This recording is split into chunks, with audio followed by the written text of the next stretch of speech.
Hi, my name is Jan Benham, founder of the Institute of Aromatherapy and Aroma Shop.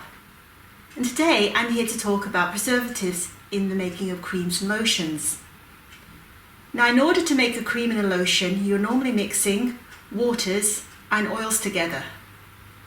And you use an emulsifier as well to do that. But when you add water to a product, you invite the invasion of microbes and bacterium. So in order for our product to last a long enough time on the shelf before they go moldy, we need to add some form of preservative. When I started out, I was looking for preservatives, and my first thought was to go to the essential oils.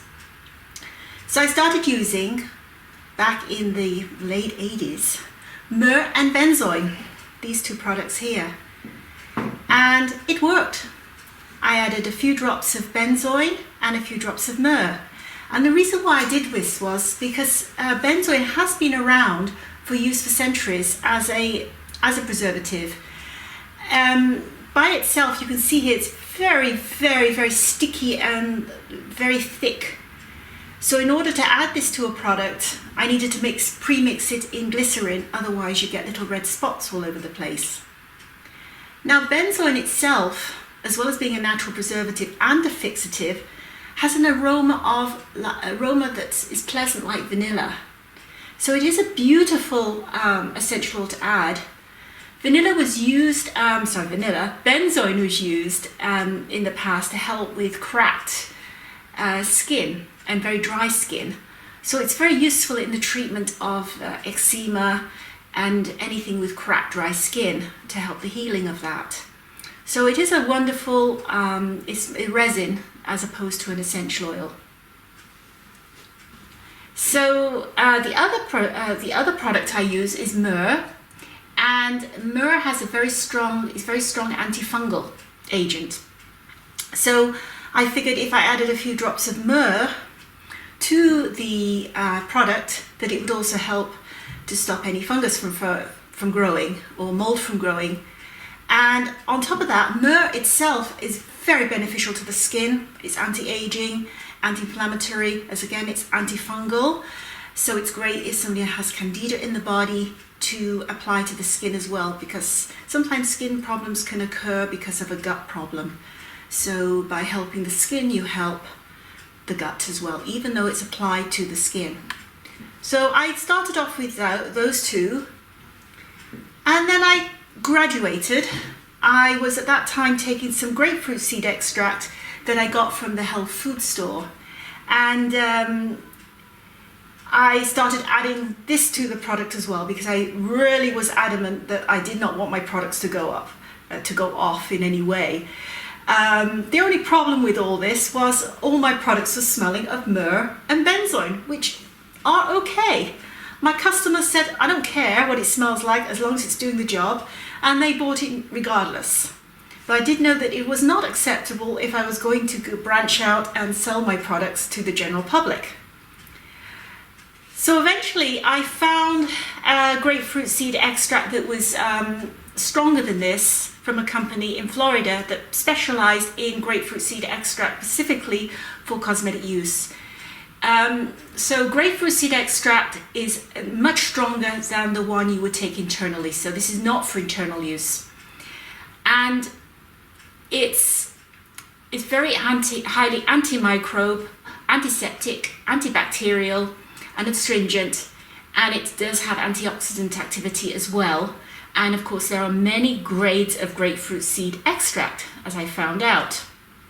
So it's ideal for use in creams and lotions. Now, unfortunately, it does have a bad rep. And I found this to my effect when I started working in the UK about 10 years ago. And I was working at a company and I was teaching a cream making class, and I didn't have all my products with me. I was in the process of moving from Canada at the time. And so I had to use whatever they had on hand. And they said, yes, we have grapefruit seed extract. So I started teaching the class on the cream. It was called Creamy Craft of Cosmetic Making. And I got their grapefruit seed extract and added it. It looked completely different. It was more liquidy. This is a very glycerin-like. It's got glycerin in it as well. And added it, and within 2 weeks, all of the products were moldy. So it is a main company in the UK that sell it, and I think that's what's happening is people are buying the grapefruit seed extract from them, and the products are going moldy, so they're saying, well, it doesn't work, and there could be a problem. Well, as I said, there are many different grades of grapefruit seed extract. The grapefruit seed extract by itself from the health food store isn't strong enough. But when it worked, when I put it with benzoin and with myrrh, it did work. And I tried it in putting my creams in hot cars, in 100-degree temperatures and things like that, and it was great. Another product I used at the time and still use is natural vitamin E. And this is not to stop mold from forming, but what it does, it acts as an antioxidant. So by adding a few drops of vitamin E, you don't need to add a lot. Of course, you've got the benefits of the vitamin E, but it helps to stop the product from going rancid. Now, if you noticed in some of my basic white lotion creams, I don't add any natural vitamin E to it. It's because if you're adding things like carrier oils like fractionated coconut oil, jojoba oil, dicapryl carbonate, etc., they don't go rancid. So you don't need to add vitamin E if you don't want to. You could, by all means, do so if you wish to. But if you are making a cream that's got, say, apricot kernel oil in, or rosehip, or almond oil, any carrier oil that can go rancid, then you need to add a little bit of vitamin E in order to stop the rancidity. Some carrier oils go rancid faster than other oils. For example, hemp seed oil I found went rancid within 3 months. So it all depends on the oil. Apricot kernel, I found it's really got a good long shelf life of a year, so you don't need as much. So these were the starter that I used at the beginning: benzoin resinoid, myrrh, grapefruit seed extract, originally from the health food store, then I eventually found a supply that supplied specifically for cosmetic companies, and vitamin E. And then I started looking around for more preservatives, and I eventually came across GeoGuard. And it's it's a natural preservative again, and it's EcoCert.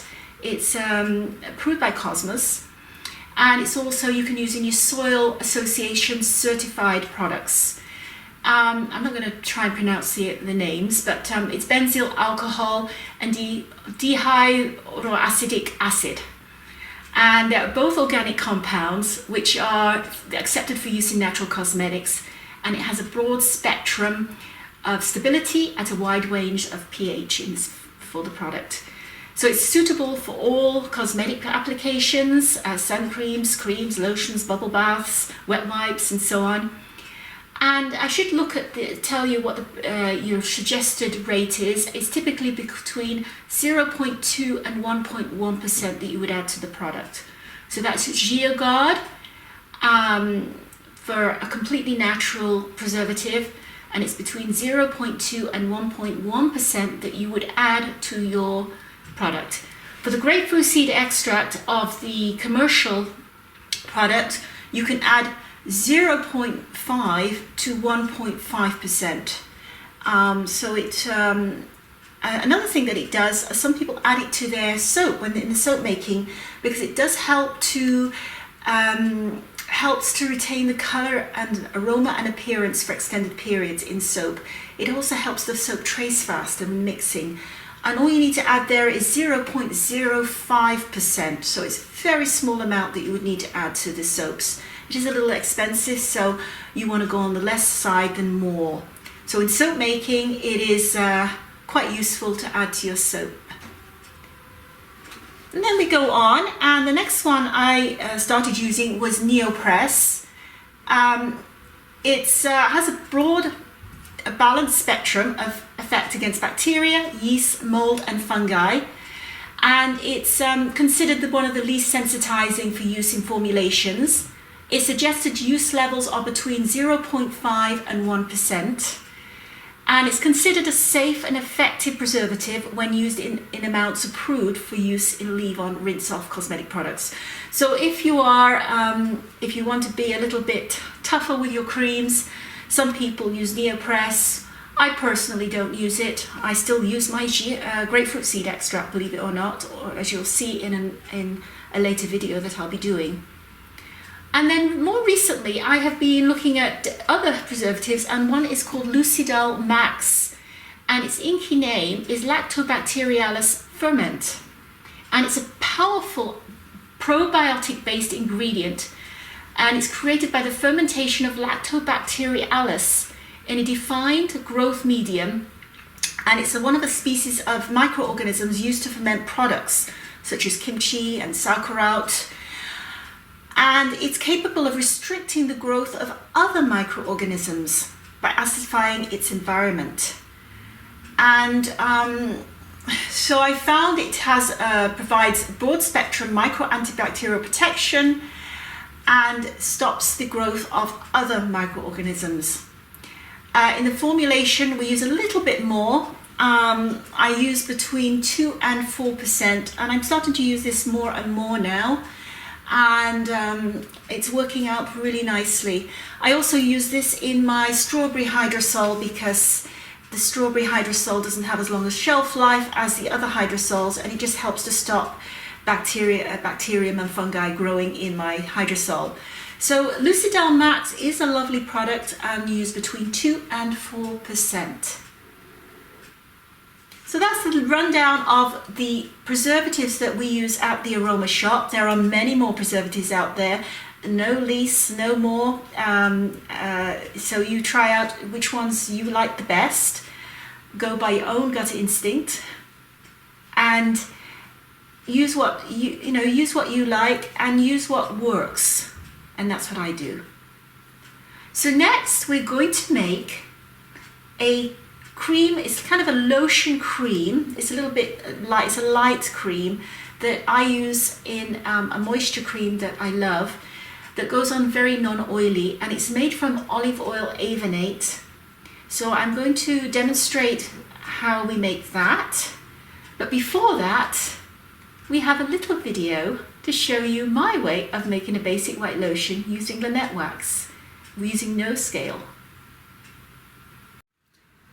Now we're going to make basic white lotion the way I have always made for myself, and also what we have always done in class. So I've done away with the scale, and we're going to use measuring spoons just to show you how easy it is to make basic white lotion and to work with Lynette wax. So I have pre-measured the water in here. This is 650 ml of distilled water and 100 ml of rose water, which is organic. So it makes total of 750 ml of water. In here, this container here, I have Lynette wax. Now for my measuring spoon, I use it's a 10 ml dessert spoon, a regular culinary dessert spoon. And how I measure is 4 heaping dessert spoons of Lynette wax.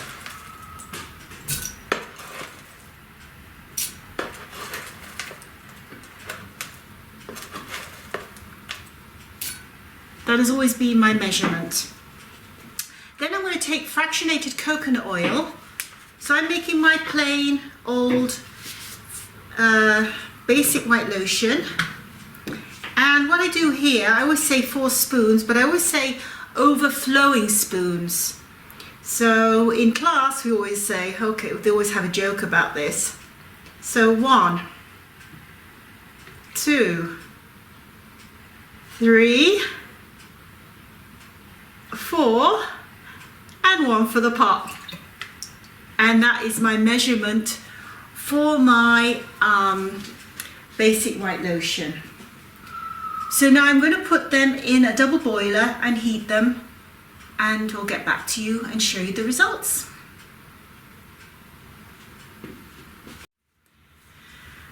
Now here are the exact same products, the water component and the oil wax. So this is the Lynette wax and the fractionated coconut oil, completely melted, and this is warmed up to the same degree.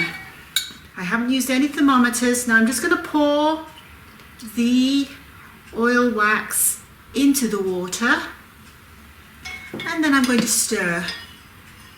Now I'm not going to stir like this the whole time. I am going to leave it for a little while until it's cooled down, and then I'm going to use my handheld mixer. So I'm going to leave it for about 5-10 minutes, come back, stir it again, and just watch it so it doesn't clump. But if it does, doesn't really matter, because we're going to use our handheld blender.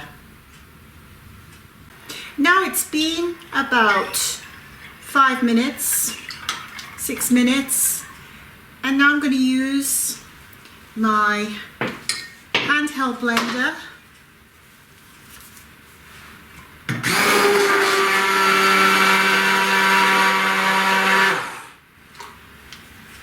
and leave it again for another 10 minutes now, and then use my handheld blender again. The preservative that I use for my own personal products is the grapefruit seed extract, because I found that works beautiful. I've never had a problem with mold in 25 years of using it. So I'm going to use the grapefruit seed extract on my next, just after I do my next mixing.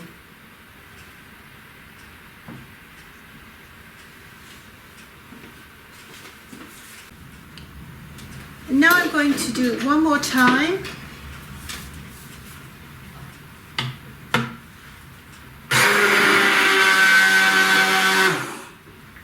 Then I'm going to add a dollop, which is a large drop.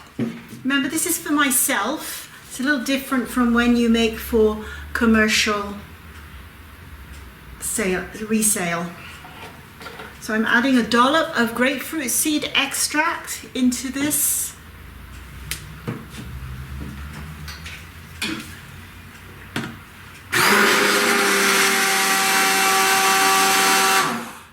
And now it's cool enough that I can pour into my container.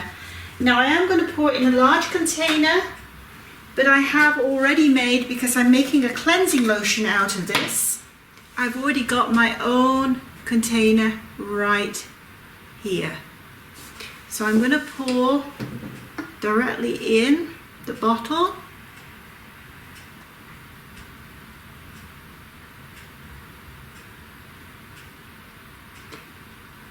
And I'm just going to pour a little bit halfway, and then I'm going to add my essential oils, and I'm going to add 4 drops each of lavender and geranium. This is my lavender, so I'm going to do, there was probably 5 drops in there, and then I'm going to add some geranium. Now I absolutely love geranium, and I'll tell you why in a moment.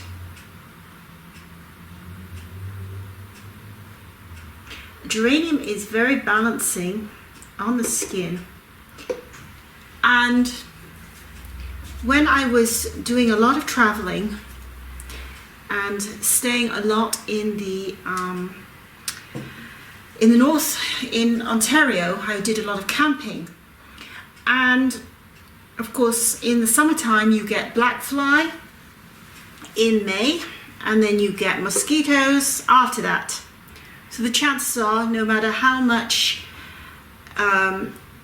anti-insect repellent you're going to put onto your skin, you are going to get bitten. And I found the antidote to that was if I added 1 drop of geranium directly on the bite, it took away the itch immediately. So whenever I traveled, so there is my cleansing lotion. I think we can just show you there. There's my cleansing lotion. So it's ready to go. So I always carried with me a bottle of mixed essential oils, which I knew would discourage anything from landing on me and biting me in the first place. And then I always carried a bottle of geranium to put on the bite if I happened to get bitten. And it worked every time. Another time I used geranium a lot, I was going through a lot of stress. This is geranium again, in about 20 odd years ago. And I started breaking out itching all over my neck and on my front of my chest. And I found when I applied the geranium neat to the area, just a few drops, the itch went away. And I applied as often as I needed. Now, people will recommend that you don't apply them concentrated, but in this case I was desperate, but it worked. So geranium is one of my best friends. Balancing to the skin, good for oily, good for dry skin, good for irritated skin. So that's the Jan Benham method of making basic white lotion. So I'll give you the recipe again. It was 650 ml of distilled water, 100 ml of organic rose hydrosol, 4 heaped dessert spoons, here is our dessert spoon, of Lynette wax, and 4 overflowing spoons of fractionated coconut oil with 1 extra spoon for the pot. Mixed together after it's all been heated, of course. And then to preserve the product, we added 1 dollop of grapefruit seed extract. Once it's cool enough, and we've allowed this to cool enough that I can touch it, it's a little warm, but it's not too hot. I pour directly in the container, and the rest of this is going to go into another container, which I will use as is. So I have enough cleanser now for quite a time. And I can use this lotion for other purposes too, i.e. if I want to make a lotion to apply to anything, for example, if I've got, if I want to deal with any skin issues on my body and I want to apply some essential oils, then I can use this as my carrier in order to be able to put the essentials into to apply to my skin. So this can help people with varicose veins, arthritis or aches and pains. So if I've done a workout, for example, and I find that I've got a lot of aches and pains, I can make up a lotion with the essential oils that will help relieve the aches and pains. I even do a pre-exercise lotion as well. So this can be used for a lot of purposes. Meanwhile, I have my cleanser. I'm going to label it up and I'm going to be using it. So there you have it, the Jan Benham way of making a basic white lotion using no weighing scales. And now I'm going to make a cream / lotion that is using olive oil avenate as an emulsifier. So this is olive oil avenate here.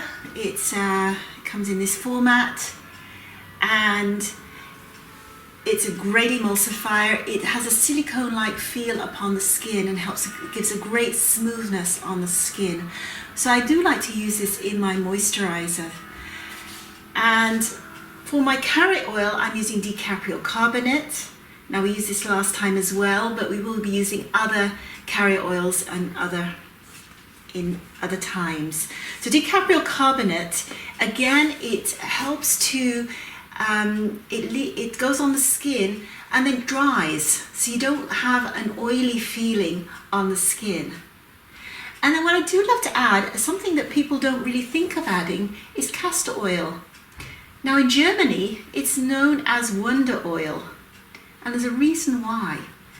I have noticed that I've always taken castor oil if necessary. If I got a little constipated, I've used castor oil packs as well, because it helps to draw out toxins from the liver. And I started thinking, I had a liver spot that had appeared on my breast. And I started thinking, well, if it does that for inside the body, even by an external pack, what can it do if it's applied to a liver spot or a mole? And I started applying it daily on the area, all around the area, on my breast area as well. I figured it's good to draw out toxins from around there. And it's very sticky, castor oil is. So what I would then do, I'd use my basic white lotion afterwards and just massage the basic white lotion on top of the castor oil, and then I would go to sleep, and then I wasn't worried about having stickiness all over my bed sheets as well. I've also used castor oil mixed with baking soda, for example, on athlete's foot. And you mix it into a paste, baking soda and castor oil into a paste, and you apply it onto the area. And I've also used it on warts with great success as well, that combination. So you put it on the wart if you happen to have a little wart, and put a plaster around it, and you do it daily, and eventually it will, the wart will fall off. So castor oil is really a wonder oil, and I thought, you know what, I'm going to start putting it into my moisturizers as well. And so in here we have 25 grams of olive oil avenate, 100 grams dicapryl carbonate, and 20 grams of castor oil. If you've noticed, I'm actually weighed that here because this is a product that I actually make for selling as well. So it's 25 grams of olive oil avenate, 100 grams of dicapryl carbonate, and 20 grams of castor oil. And by the way, I have absolutely no liver spots at all on my face or my neck or my chest, and I'm 61 years old. So it's interesting. And to let you know that this was a year ago, the mole, I think it was more of a mole, disappeared completely. It's just started breaking off and just disappeared within a matter of weeks. So by daily application of the castor oil, you can improve your skin enormously. So in the water component, we have distilled water, and I put 15 grams of hyaluronic acid for helping the moisture content in the skin. And I've used my seaweed extract. It's 20 grams of seaweed extract because I do love putting seaweed and algae extracts on my skin. So we have done this and done the water component separate. We heat this up. We heat this until the wax and oil, until the wax is completely melted in a double boiler. So it's a pan with water in it, and then I put it in and then heat it until it's melted. And in the water component, again, I put this into a pan with water, and I just boil it up, not so it's boiling, but until it's just a little bit heated enough that we can add them together. Ideally, you want them around the same temperature, so you can use a thermometer, but I don't bother. I've never had a problem. So I'm going to do that right now and come back with the results. So now I've gone and melted the wax in here, and of course heated up the oil, and the water has been heated up to where it's been bubbling. So I'm just going to add the wax and oil to the water and just stir, and then I stir for a little while. I use my handheld blender until I cheated a little bit and pre-made the same thing right here. So this is the cream as it's emulsified, these two, that turns into this product here. So it goes nice and white, creamy white. It's beautiful, isn't it? And then I add 10 grams of Lucidel Max, and from there on I can add my essential oils. Because I'm making it for myself, I'm adding a drop of Immortelle, 100% Immortelle, and a drop of rose, and a few drops of geranium, and some sweet orange essential oil. And then I'm going to put it in my bottles and apply it every morning and every night. So that's how to make a cream, and it is creamy, with olive oil avenate emulsifying wax. So obviously you look here, I was wearing gloves when I made the product. I did wipe over everything with vodka to make sure that there was no bacterial contamination right from the start. Normally I would wear a mask. I'd wear a hairnet in order not to get little pesky hairs in my product. And so it's very important to keep cleanliness. And I hope you enjoyed this podcast, and I look forward to doing them and trying to find out what would be most useful to you in the making of products. And I look forward to the next time, and have a great Sunday wherever you may be, and look forward to next time. Bye for now.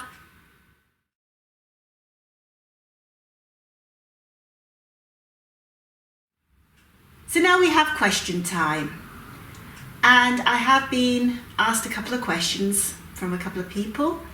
The first is from Tony from Montreal, Canada, and she's had a problem. She was using olive oil in the making. She was actually following one of my recipes that I send out. I send out cards with most orders, the thank you card with little recipes on them, and I actually did a recipe card with this recipe on the card, and she said that she was having trouble with it because it just kept having, the water and oil were not coming together. So I did message her back and asked her what olive oil was she using, or what olive oil wax, and it turned out she was just using an olive oil wax. She wasn't using olive oil avenate. So I did get back to her and did say that to be aware that all waxes are not the same, and just because it says it's an olive oil wax or because it says it's a linnet wax, it doesn't mean it's the same as the linnet wax that I'm selling. So it's important to know anything that you know works. Look at the INCI name, and the INCI name is the chemical name of the product, and then you can check the INCI name of whatever you're buying. If it's the same, more or less, then it will be the same product, or more likely will be, then you're safe. But if it is a different INCI name, then it won't be the same product and most likely will not have the same effect. So some emulsifying waxes are not complete. So in other words, you have to mix 2 or 3 different emulsifiers. For example, Cetar 20 and stearic acid, if you make a cream with either of them, then it's not going to work. But as soon as you mix the 2 together, then you get your complete emulsifier. You can see this has come together really nicely, and it's coming together nicely over here. This is just what we just made. So it does emulsify, as long as you get the correct emulsifier in the first place. So that's the first question. The second question came from Sophie from the UK, from Sheffield in the UK of all things, not too far from where I grew up. And she has a problem with her makeup. She has problems with her skin, with a lot of blemishes, a little bit of acne, and she's in her 20s, and she needs to use makeup to cover up because it doesn't look too good. And she's having trouble because her makeup, when she applies it, seems to make the condition worse. Well, Sophie, what you need to do is, first of all, not use any makeup that has silicone in it or any petrochemicals, because you're applying it to your skin, you're covering it up, great, but unfortunately it's not allowing for any healing of the skin to occur. So you need to find a makeup that is basically made from minerals. For example, zinc oxide is very helpful to breakouts on the skin. It will help the healing. So a makeup that is made with zinc. If it is a liquid foundation, then you need to find a foundation that is not got any dimethicone in it or silicone. And also adding things, they have a lot of chemicals in them, unfortunately, which does make the problem a lot worse. Another thing is dealing with the problem itself. So obviously you do need to cover the blemishes up if you're working. So try to find a makeup that is natural and has a healing purpose as well as being covering. For healing the skin, often something is aggravating it. It can usually be nutrition. After the skin itself is actually the skin inside our gut as well. It's an external organ that is the largest organ in our body, and everything that is happening inside the hollow that goes down of our digestive system is also happening here as well. So helping eating the right products, not eating foods that have been preserved for a long time, processed foods, get rid of those.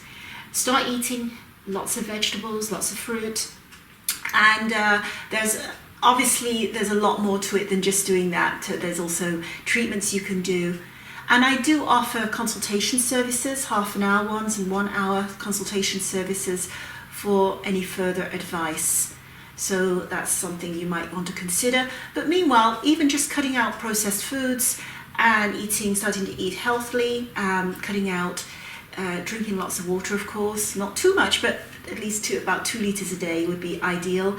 And of course, the pure water, not tap water. So that's just a few little tidbits there, and I look forward to your questions. The more the merrier. And I do hope you enjoyed this podcast, and I look forward to next time. Have a lovely Sunday wherever you may be, and till then, till next week,